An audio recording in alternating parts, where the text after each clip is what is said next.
Maayong udto naman sa inyong tanan dinha mga kaigsunan o salamat naman sa lain nga kay gayunan nato nga magpadayon kita sa pagtuon sa atong bag-ong serye na nungod sa Beatitudes. Mao ni nga atong gisugdan niya tumiyaging semana diha sa Mateo Kapitulo 5, dia Beatitudes or ang pagkabulahan.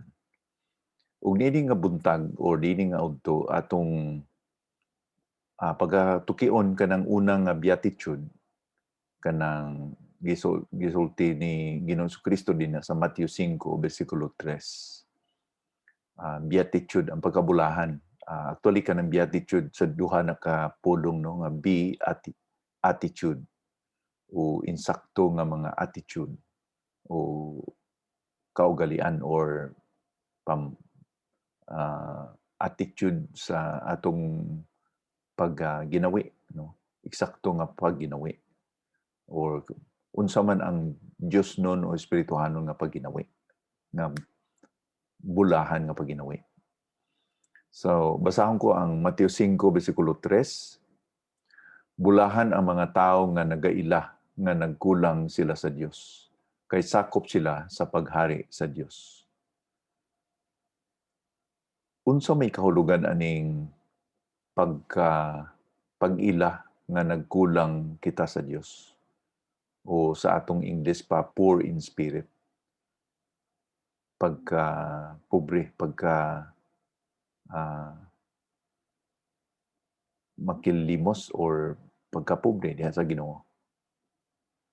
Kini ba espiritu nga maulawon ang tawo na atay ila nga kita backward nga kita wala tay ikabuga, wala tay o ikumpara nato ang atong uglingon sa uban, wala tay talento, wala tay mga hiyas. So unsa maning poor in spirit, pagkulang o pag-ila sa atong pagkakulang? Unsa may kahulugan ani? Kini ba mao ng pagbati nga wa kitay self-worth o ang atong imahen, tinawag nato nga self-image? Kini ba nagkahulugan nga nubo ang atong pagtanaw sa atong kaugalingon ikumpara sa uban? Karon kung atong tan-awon ang atong kaugalingon sa base sa pagtan-aw sa Ginoo kanato o sa pulong sa Dios, di man siguro nga atong ipakaubos atong kaugalingon nga murag di ta importante kung ikumpara nato sa uban kay gihigugma biya kita sa Ginoo. Kung giingon diya sa Juan 3:16 nga kay gihigugma sa Dios ang tibuok nga kalibutan. So kitang tanan gihigugma sa Dios. So dapat may tan-aw kita nga kita mahal sa Dios o gihigugma kita sa Dios. So kung gihigugma ikaw o ako sa Dios, kitang tanan, importante kita sa tubangan sa Dios. Dili po ni nga wa gyud tay maayo no katungod kay gihimo kita sa imahen sa Dios, di ba? Ang tao gihimo sa image sa Ginoo. So unsa man gyud punto aning pagkakulang sa espiritu? So niini nga udto atong bahinon ang atong pagtuon sa tulo ka bahin, tulo ka mga butang ba atong bahinon ang atong pagtuon aron masabtan nato ning prinsipyo kung unsa ning pagka-poor in spirit o pagkakulang o pagkaila sa atong pagkakulang diha sa tubangan sa Ginoo. Ang una sa tulo ka mga butang mao na nga unsa man ning pagkapobre o pagkakulang, pag-ila sa pagkakulang, unsa man ning pulong no, the word poverty. Unsa man ning pulong. Unya ang sulod nato nga tukibon mao na nga ang kalibutan nato karon ug ang poverty, the world and poverty. Unsa may pagtan-aw sa kalibutan sa pagka-pobre o kung sa kuwan pa sa Ilonggo pa, imol, pagka buhay nahot, no? Pagka makililimos. O ang ikatulo mo na nga, unsa may wealth sa atong pagkulang, the wealth and poverty. So una, kanang unsa man ning pulong nga poverty. Kining pulong nga poverty or pagkapobre dinhi, mao ni ang pagkapobrehon sama sa usa ka makililimos. Usa ka tawo nga nagpakilimos gyud nga nagduko, nagpanubo, nagluhod nga naang pagkaulaw, no? O nabuhi lang gyud sa pagpakalimos. Kini nagakahulugan nga dili siya maka-survive, dili siya mabuhi kung way molimos sa iya. Di ni pareha sa usa ka pobre nga isang kahig, isang tuka, o pobre nga kay ang trabaho dili pareha sa may mga professional tungod kay pobre manarbaho og ultimo nga pagtrabaho kay na may usahin mo ingon ta nga pobre ra ko pero naman tay trabaho, no? Kung sa man trabaho naglaba ka diha ng lampisa or unsa man nagbungay ka or naghakot lang ka diha sa usa ka construction, pobre ang imong pagtan-aw sa imong galingon pero napagid mas pobre ana. Kung kini nga pulong nga nagkulang o pagkapobre nini sa Mateo 5 bersikulo 3, mao gyud na nga ang usa ka tawo gatan-aw sa iyang galingon nga bankrupt, wala siya nahut sa tubangan sa Ginoo. Dili ni bankrupt sa kwarta, kundi bankrupt sa iyang espiritu. Bankrupt sa iyang kalag. O dunay usa ka manugwali nga gingalan og si John Wesley. Ang iyang paghulagway niini ingon niya nga siya usa ka tawo nga nagabatyag o nagabati siya nga naa siya'y sangla. Kana bang nasakit siya og sangla. Gikan pa sa pagbunag o pagkatawo gikan sa iyang inahan, nasangla na siya unya nagkanap na sa iyang tibok nga lawas og tanan niya nga tibok niya nga lawas nasakit na gyud ug wa gyud siya nahut na. Kay sa una magud sa panahon nila ni John Wesley, siyempre sa panahon sa una sa Old Testament, ang pinaka dreadful gyud o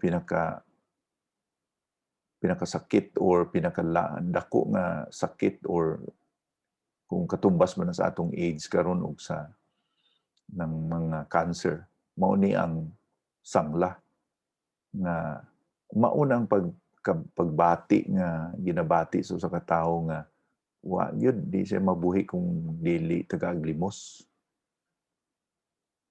So ang atong pangutana kung sa isahon nato ang atong kaugalingon, nag-abot ba ng pagbati sa atong kaugalingon nga sa tubangan sa Ginoo wa tay nahut, wa gyud tay kung sobra pa kita sa zero, negatibo, no? Wa kitay kapabuga. Sama kita sa makililimos, nagpakilimos sa Ginoo. Wa kitay ikapanghambog sa Dios. So, pobre kita sa atong kalag, pobre kita sa atong espiritu.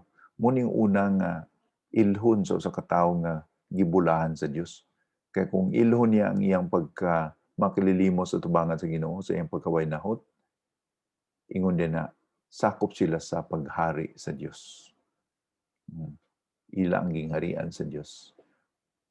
Buting doon nga nasakop or magresulta kini nga kita mahimong bahin sa gingharian sa Dios. Okay. So, mao ni una nato nga makita nga una nga bahin natong magatun-an, no? Ang pulong nga poverty o pagkapobre unsa may kahulugan. Ikaduha natong tan-awon, unsa may pagtan-aw sa tawo ang kalibutan nining gitudlo ni Ginoong Kristo nga pagkapobre, the world and poverty. Unsa may paghangup sa kalibutan nanungod ining pagkapobre nga gisangyaw ni Ginoong Kristo nga bulahan.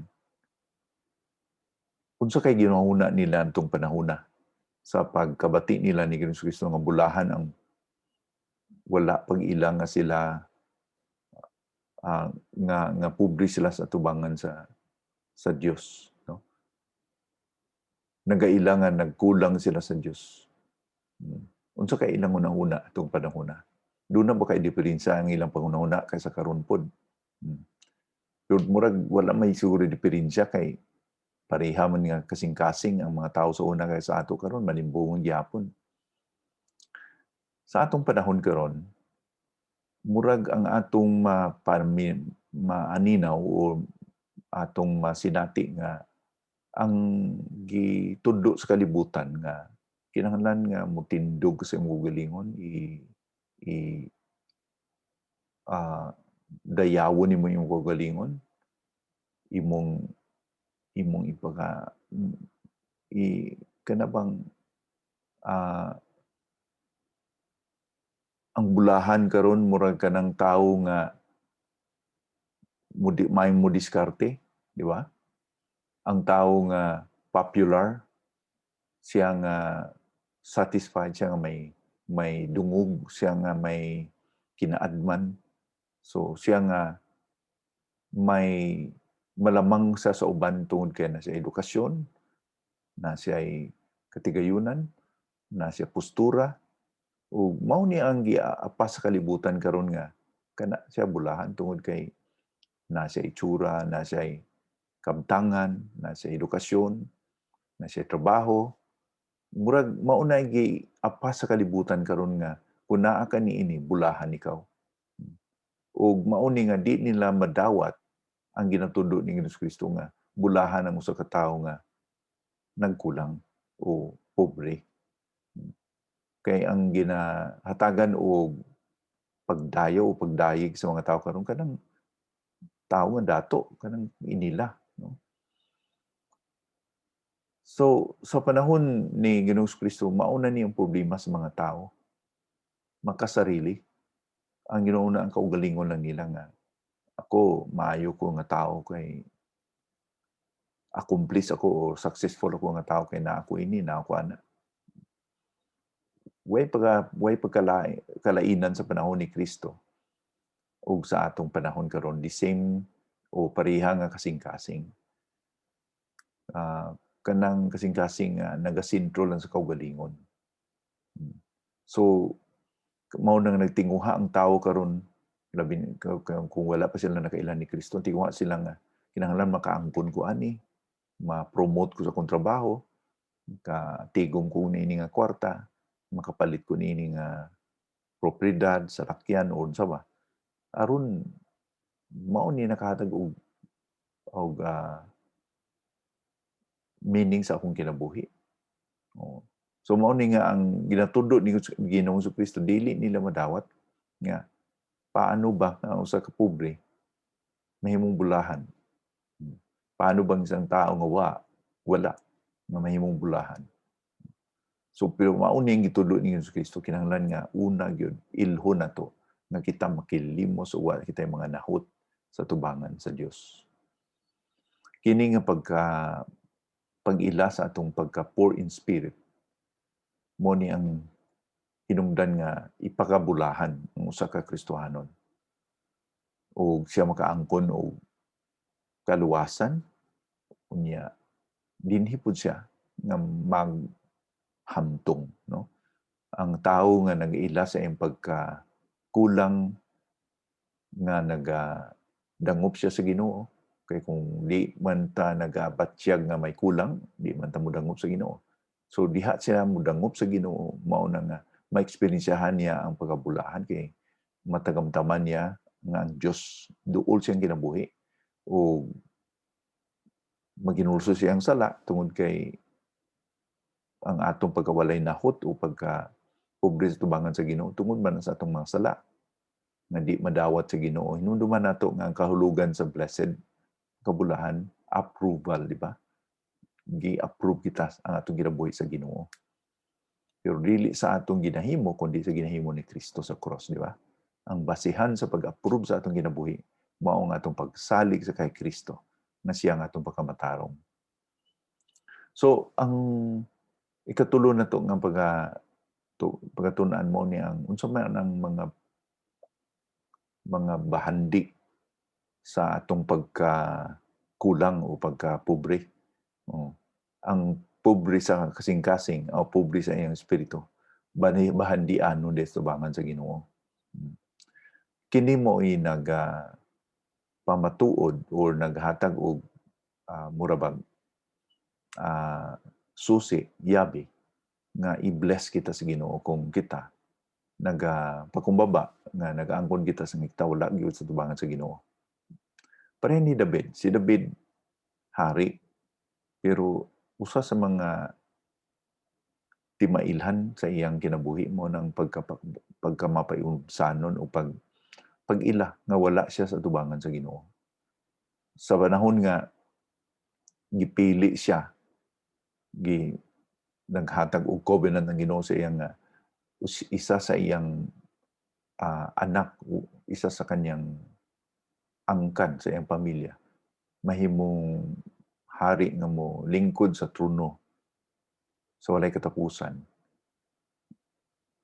Gipili sa Dios ang iyang angkan, ang iyang pamilya, no? So mauna nga sa nakabati siya niini nga plano or promise or saad sa Ginoo. Iyang giingon diha sa 1 Samuel 18:18. Apan miingon si David kang Saul, kinsa ba ako ug ang akong pamilya nga mahimong umagad sa hari. Na sa gipakitaan sa kaayo din ni Saul, no? Unya iya po ding giutuhan sa ikaduhang Samuel City, versikulo 18, mingon siya. Unya misulod si Haring David sa tulda, sa tent, diin nahimutang ang sudlanan sa kasabutan. Milingkod siya diha sa presensya sa Ginoo ug nagaampo. Ginoong Dios, sikin sa bagayod ako ug ang akong pamilya nga gipanalanginan mo man ako sama niini. So na ang pagbatyag ni David nga wala gyud ako. Wa ko'y nahot, no? Di ako ang ngayan nga pilion sa Ginoo. Nga mahimong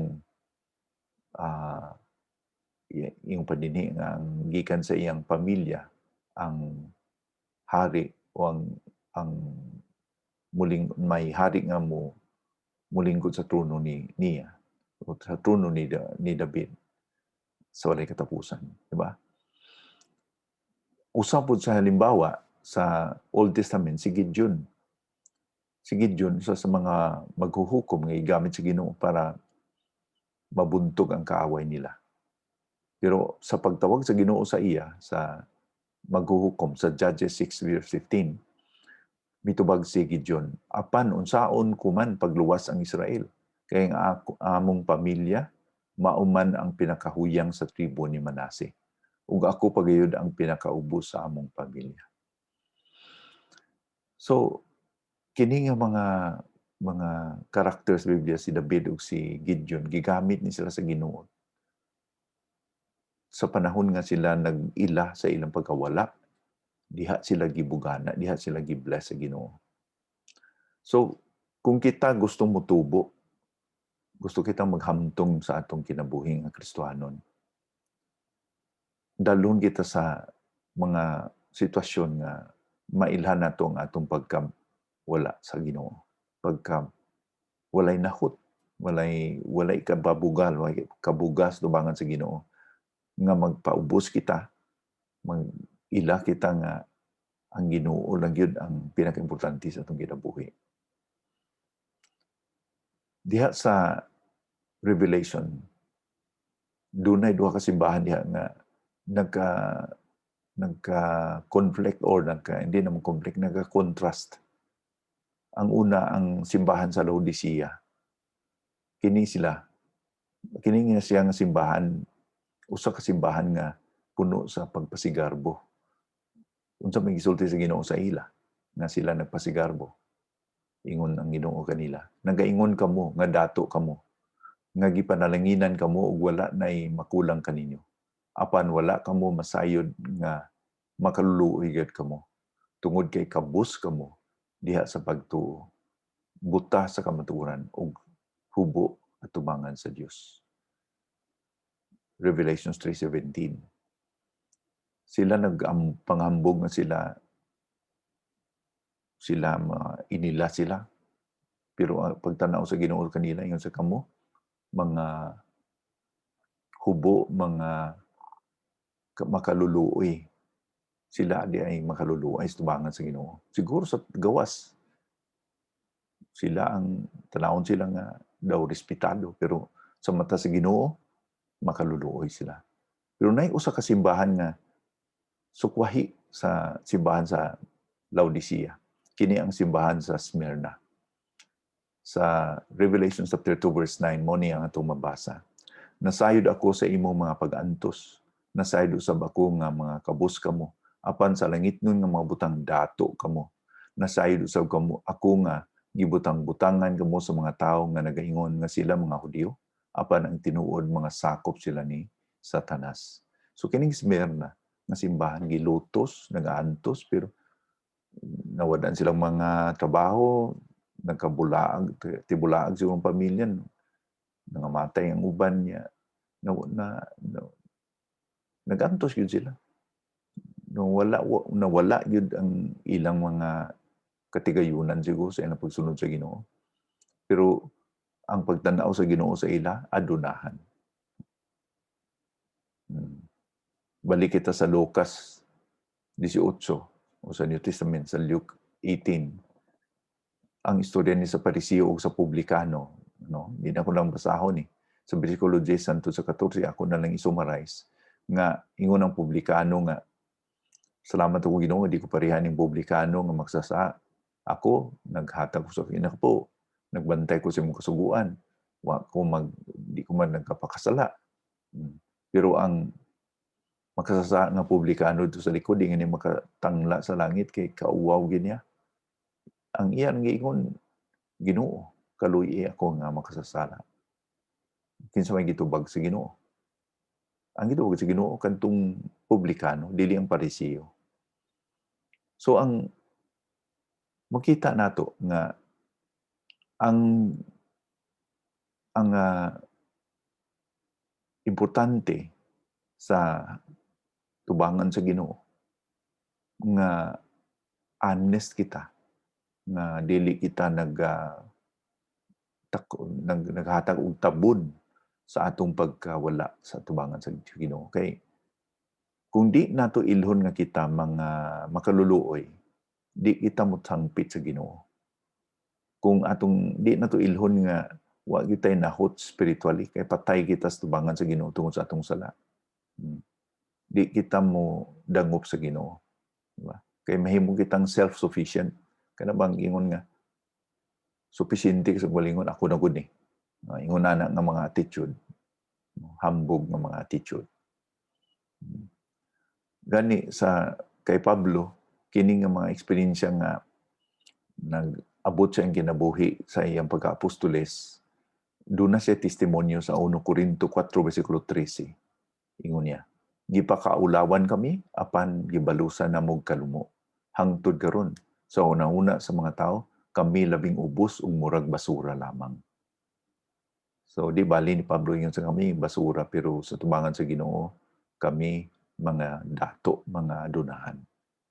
So unsa may itong pasulubihon nga pagtanaw karon, gusto ko kita tanawon sa kalibutan nga, wow, gwapo ni nga tawo, bahandiano ni nga tawo, idayawon kita or dayigon kita sa mga tao sa kalibutan, pero ang Ginoo pagtanaw di ay wa tay nahot, makaluluoy kita di ang kabus.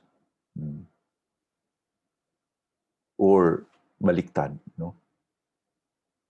Bahala na kung unsay pagtanaw sa tao kanako, unsay pagtamay niya sa ako, unsay ilang yubit sa akong pagkahimtangan, di ko magkera na. Katungod kay tubangan sa Ginoo, dato ang mga tao nga nag-ila nga sila kabus sa tubangan sa Dios. Kung di kita mo ila sa atong pagkakabus tubangan sa Dios, di kita mo mangayo niyang limos. Ang tao nga di wala gikaon, pila ka adlaw, pila ka kananan wala na gikaon. Tungod sa kayang kahimtangan, bisag makaulaw, bisan og lisod, bisan og degrading kaayo itong makakaulaw, magpakilimos lang yun para maging mabuhi. Mao ingon na unta nga atong kinaiyas tubangan sa Ginoo spiritually, sa spiritual nga bahin. Kay wala gyud sa tong kasalanan, sobra pa kita sa makikilimos, no? Sobra pa kita sa way nahot kay angay gyud ta itambog sa kilinaw sa kalayo sa impyerno tungod kay suhol sa kasalanan nga gihimo nato impyerno, paghukom. Mo na nga pangalyupo lang kita sa Ginoo, magpakilimos kita sa Ginoo. Ginoo, kaluoy iya ako, usa ka makasasa, kaluoy iya ako. Ang kaluoy, ang pagpangayo og kaluoy nagapadayag nga makilimos kita, no? Makaluluoy kita. Kung di nato bation o dawaton nga kita makaluluoy, di kita mangayo kaluoy sa Ginoo. Kay napagyapon ng hambog sa atong kasing-kasing. Unta kini naghatag og reminder nato, sisaw nato atong kasing-kasing sa atong pagtakop. Kumusta man kita atong kasing-kasing? Nagbaton ba kita og pagtamod nga ako nagkulang o kabus tubangan sa Ginoo spiritually?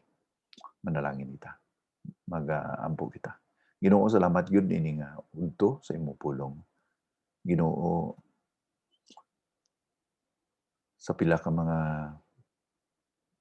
yugto sa among kinabuhi, ubahin sa among kinabuhi kami nagpagahi tungod kay among nauna kami, doon na kami ipakasigarbo sa imong tubangan.